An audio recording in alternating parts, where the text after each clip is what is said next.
Mira, Cristian, a propósito de esto que estábamos hablando de la reforma agraria, hubo un componente adicional y que fue todo el resentimiento que se produce, sobre todo a partir del gobierno de Eduardo Frei Montalva, con la campaña de la democracia cristiana por la reforma agraria. Y una reforma agraria que, como vimos, era un robo porque no había pago para los propietarios. Y esto se fue exacerbando durante los años 60 hasta que se maximiza con Allende, en que ya el resentimiento se transforma en odio desatado y vienen las acciones armadas en contra de los campos y las capturas violentas, ¿no? Ese es un componente que además se complementa con la evolución de la educación. Yo noto un control del Partido Comunista de la educación pública muy fuerte, incluso en el gobierno militar, que se notó claramente en el periodo en que durante la concertación en las elecciones demuestran una y otra vez que el colegio de profesores tiene un 57 o 61 o 58% de votos el Partido Comunista, el colegio de profesores. En circunstancia que el Partido Comunista en esa época y ahora también no era más del 3, 4, 5% del electorado, pero el colegio de profesores tenía mayoría.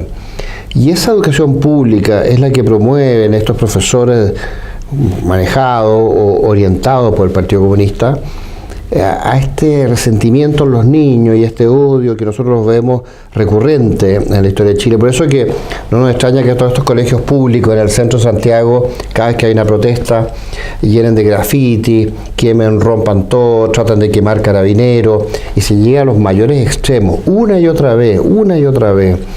Entonces estos niños pasan por ese periodo de educación a través de este colegio de profesores tan manejado por el Partido Comunista que va contra el sistema y que hace tanto daño.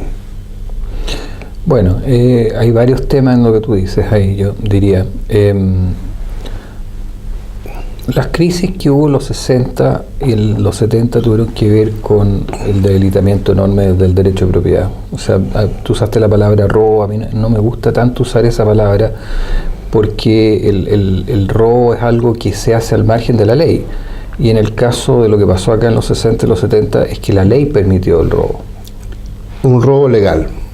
Incluso, de hecho, claro, el senador Elwin puso las cláusulas adecuadas para que no hubiera que indemnizar a los dueños de los campos que expropiaban. Bueno, efectivamente, yo no hace tanto tiempo en una universidad que no quiero mencionar acá, en un curso de vespertino me encontré con una persona que, hablando de políticas sociales y donde mencioné la reforma agraria, esa persona se me acercó después, era una niña del campo, y me dice que ella piensa que su abuelo le contaba que le hablaba de esta ley de Elwin en términos desastrosos porque le parece que había perdido su campo. Lo que hizo la ley Elwin fue básicamente, porque cuando sale la ley de reforma agraria, los agricultores se defienden pidiendo la indemnización y acuden a las evaluaciones hechas por el Servicio de Impuesto Interno. Entonces exigen que el gobierno les pague eso si se quiere quedar con los campos. Y como el gobierno no quiere pagarles eso, ellos entonces generan unos juicios en contra del gobierno a que no les pague, no les pueden expropiar el campo. Y eso en la práctica obstaculiza la reforma que Frei quiere llevar a cabo. La bloquea legalmente, una técnica legal. Una técnica legal, ¿no es cierto? Que puede durar, el juicio ahora puede durar 10 años discutiendo cuánto es el monto de la indemnización. Entonces Patricio Elwin, que era en ese momento senador demócrata cristiano, saca una reforma y dice, ¿sabe qué más?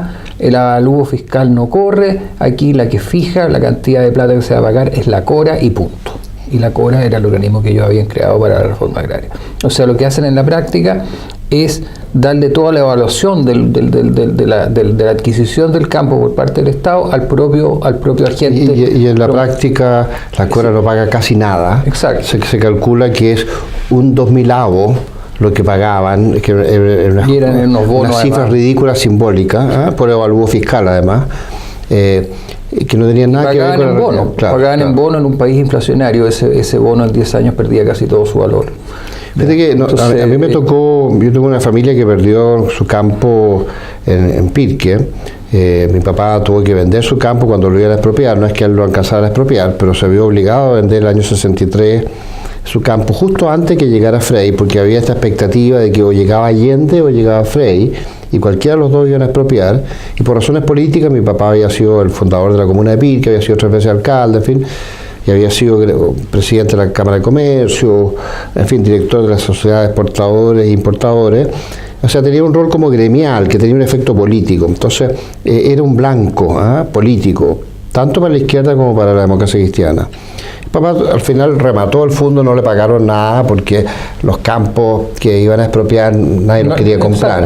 Exacto. Así que fue un desastre. Pero mi abuelo, que era dueño de este campo, hizo una primera reforma agraria privada, experimental, con la iglesia, porque mi abuelo era muy católico, muy devoto. Hernán Prieto Vial se llamaba él, había sido presidente de la Sociedad Explotadora de Tierra del Fuego, presidente del Banco de Chile, un personaje muy importante, y él tenía una parte de su fondo de 1.400 hectáreas que se llamaba el Cruceral en Pirque, se lo regala, le regala 400 hectáreas a don Manuel Larraín para que él, en combinación con ciertos personajes de la Universidad Católica, en fin, hagan esta reforma agraria experimental y le entregan lo que se llamó los silos, que era una parte del Cruceral, pero donde estaban los silos, donde estaba y se le entrega esto a los campesinos y se forman cooperativas. Y se arma una bolsa de gatos con el tiempo y hay una gran pelea dentro de los silos entre los sectores demócratas cristianos y socialistas y comunistas. Y se dividen ellos. Y como la cooperativa era común, no se produce mucho. Entonces le piden muchos fondos a fundaciones alemanas y de otros orígenes para que los ayuden y les dan grandes montos.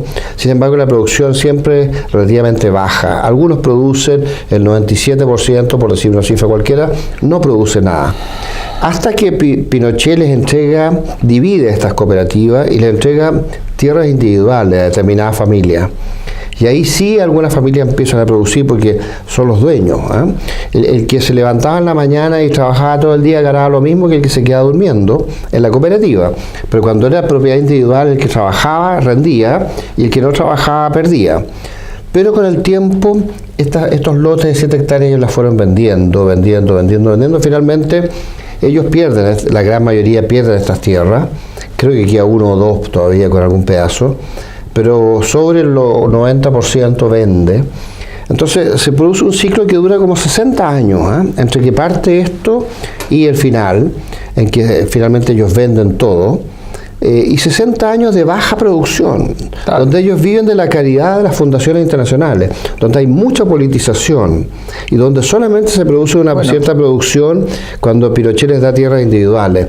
Y cuando les da tierras individuales, ellos venden, y al vender, ellos sí ganan plata por la venta, pero una tierra que no se merecía porque se la habían regalado, y se la habían regalado para que las trabajaran, no para que las vendieran.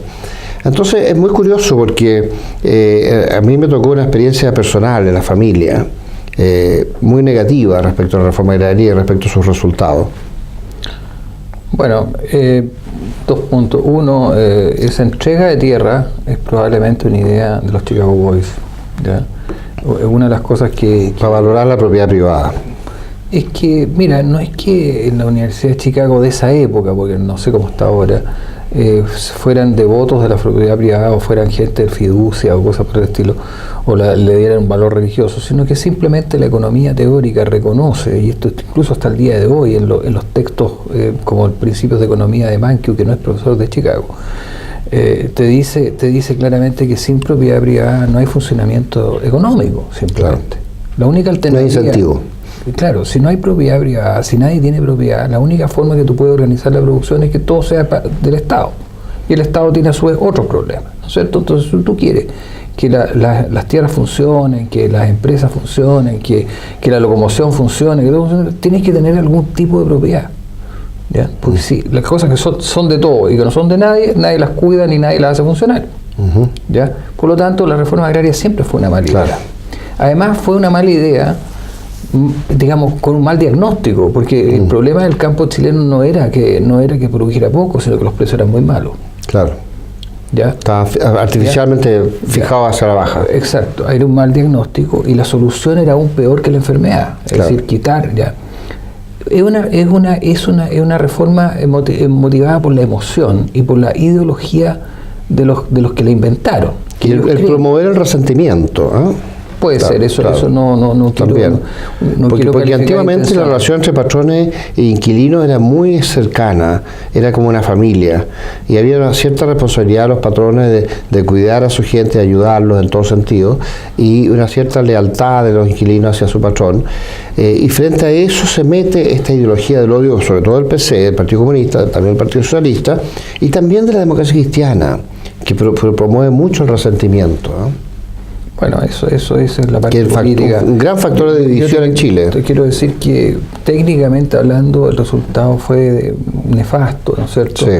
Y que bueno, esto se está repitiendo ahora en Araucanía. Claro. Pero en la Araucanía, por lo menos, a los dueños de los campos se les paga bien. Ahora. Sí, no hay robo. Efectivamente, el problema en la Araucanía es que se le está entregando tierra a comunidades. No las pueden vender. Comunidades que operan como comunidades y no tienen propiedad individual. Entonces, de repente, un fondo de 1000 hectáreas se lo entrega a 300 personas, y lo mismo ocurre, que el que trabaja todo el día gana lo mismo que el que no trabaja. Que es el mismo modelo que tenía en la asignación de tierra de la reforma agraria. En ese sentido es que se parece. Ahora, los catastros que se han hecho ahora, incluso con dron, para ver cómo están las tierras que se le han entregado a las comunidades mapuche, generalmente trabajan como el 5, 7%, a veces el 3% de lo que se les entregó, y el resto lo que se hace es que van talando los árboles y van aprovechando todo lo que pueden. En una época trataron de arrendar esas tierras para que alguien las trabajara, pero después la misma ley les impide arrendar esas tierras, así que en la práctica todas las tierras entregadas a los mapuches en su gran mayoría se han perdido para Chile, se han perdido para la producción.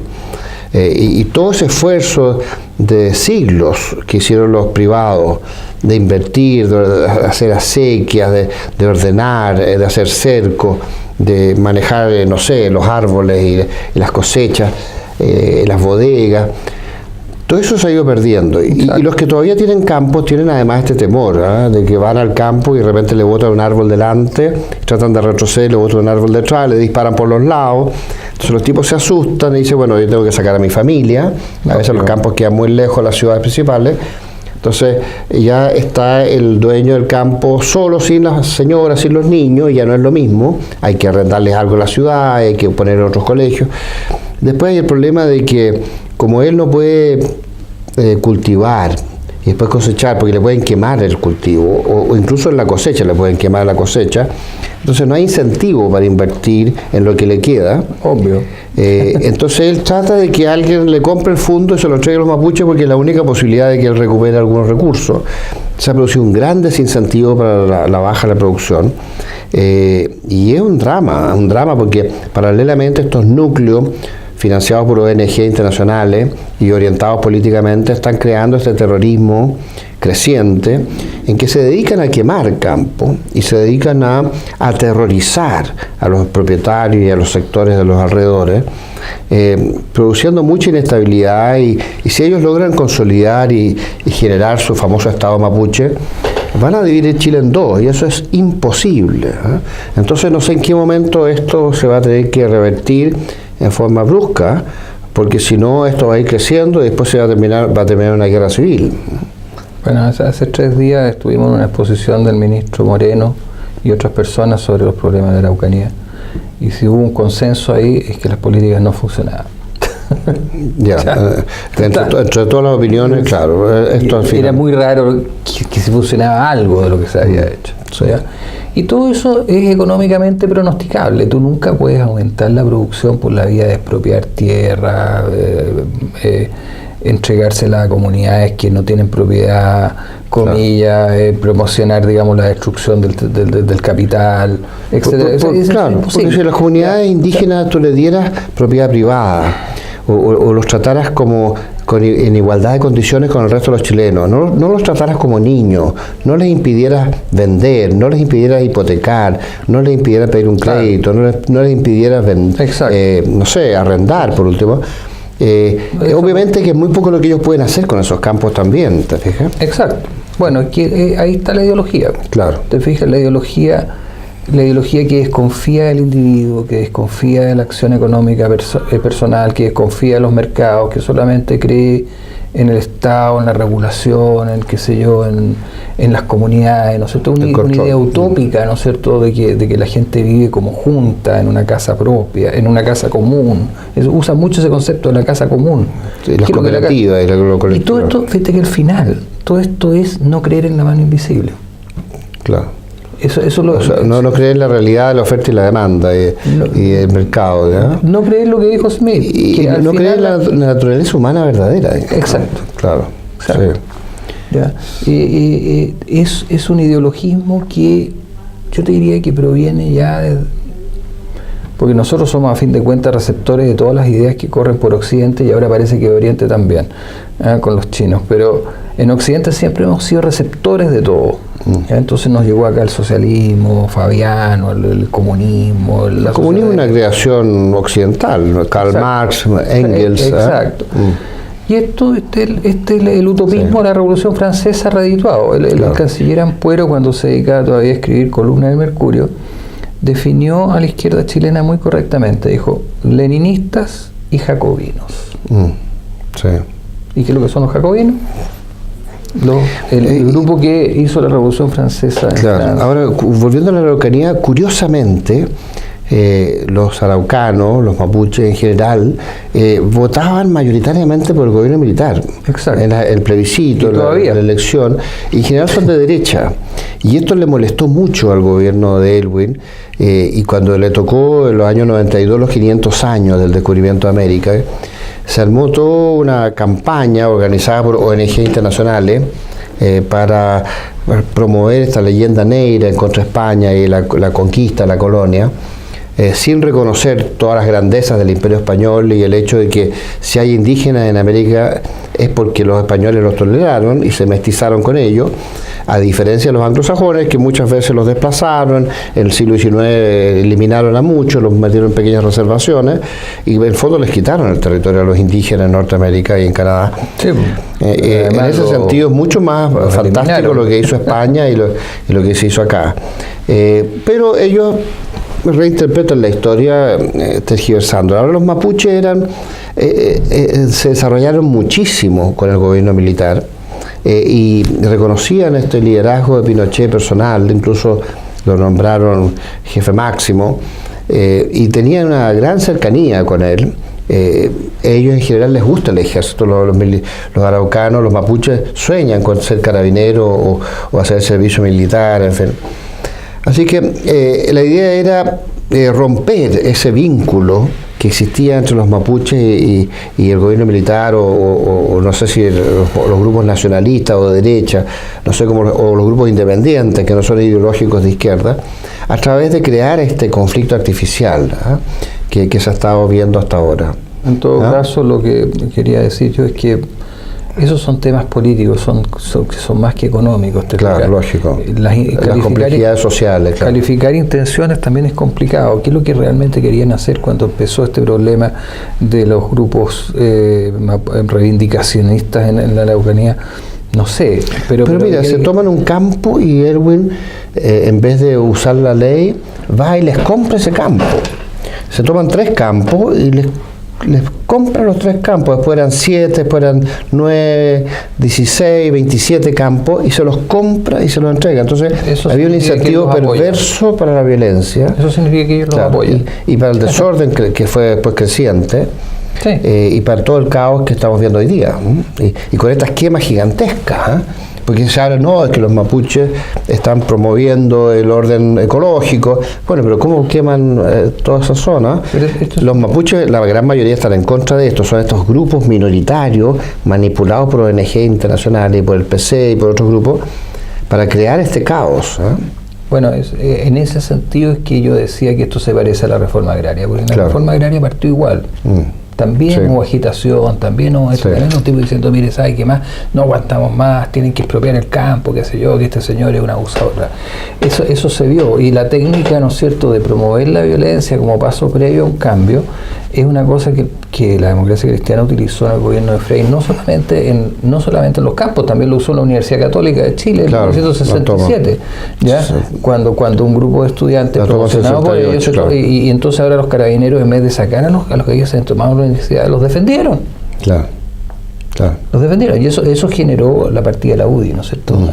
Con el movimiento gremial, porque Jaime Guzmán, hiper impresionado con lo que estaba ocurriendo, dice, mire, esto no puede ser, aquí se rompió la autoridad, se rompió el cosa. Es que en realidad lo que él quizás no sabía era que en realidad eso se estaba haciendo de haber. Nosotros lo sufrimos, eso. No en la Escuela de Economía, porque era bastante ordenada, pero en la Casa Central y en otras facultades de la Católica, a mí me tocó ver en el 71, 72, el caos y la violencia, sobre todo la prepotencia de la izquierda, con matones traídos de fuera de la universidad masivamente, y cómo irrumpían en todas partes y pasaban a llevar a todo el mundo, ¿eh? Bueno, yo personalmente no lo vi porque yo entré a la universidad más tarde, te fijas, pero sí lo estudié. Yeah. Me fascinó ese problema de la toma de la Católica y alguna vez lo estudié. Yeah. Y las conclusiones, bueno, es que claramente detrás de esto está el gobierno y también las autoridades de la Iglesia de la época. Bueno, dejémoslo hasta ahí y después seguimos el último periodo, ¿no?